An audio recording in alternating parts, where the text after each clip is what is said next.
पिछले दिनों तक ताइवान बड़े बड़े दावे कर रहा था कि वह भारत में निवेश को लेकर भूखा बैठा है।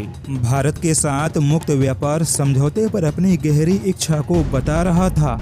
यहाँ तक कि भारत और ताइवान के बीच में ना कोई राजनयिक संबंध है और ना ही कोई दूतावास है, लेकिन फिर भी भारत ने ताइवान को अपने देश में आर्थिक और सांस्कृतिक केंद्र की स्थापना को मंजूरी दी।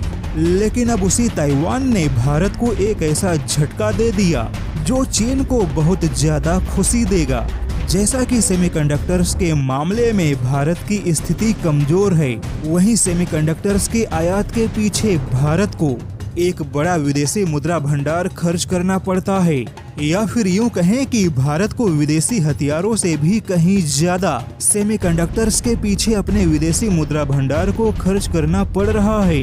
तो यह गलत नहीं है और इसी सेमीकंडक्टर्स के स्वदेशी उत्पादन के लिए ताइवान की फॉक्सकॉन कंपनी और भारत के वेदांता के बीच में समझौता हुआ था। किंतु अब ताइवान की सेमीकंडक्टर्स निर्माता कंपनी फॉक्सकॉन ने भारत में सेमीकंडक्टर्स बनाने के लिए वेदांता के साथ किए गए अपने करार को तोड़ने का ऐलान किया है। अब देखा जाए तो भारत और ताइवान के बीच में सेमीकंडक्टर्स के क्षेत्र में हुआ पहला समझौता ही अपने अंजाम तक नहीं पहुंच पाया।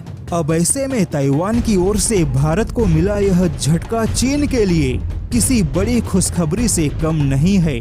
हालांकि भारत की वेदांता कंपनी का कहना है कि वह सेमीकंडक्टर्स निर्माण के रास्ते पर आगे बढ़ेगा।